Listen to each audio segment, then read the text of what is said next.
Iedomājies, ka lasi teksta uzdevumu kā stāstu. Ja tur rakstīts kopā, tad mēs liekam klāt, tas nozīmē saskaitīšanu. Ja rakstīts atlika, tad kāds kaut ko atņēma. Bet ja redzam vārdus tik reižu vairāk vai tik reižu mazāk, tad tur slēpjas reizināšana vai dalīšana. Šie vārdi ir kā ceļa zīmes, kas parāda, kuru darbību izmantot. Lūdzu izpēti šo un tālāk būs daži atjautības uzdevumi.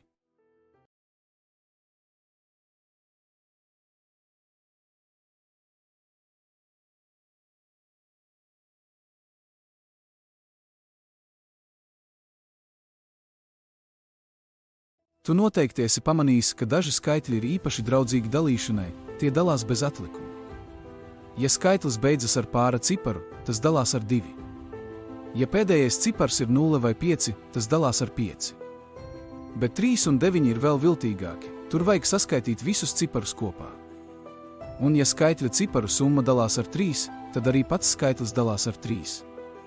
Savukārt, ja skaitļa ciparu summa dalās ar 9, tad arī skaitlis dalās ar 9 bez atlikuma.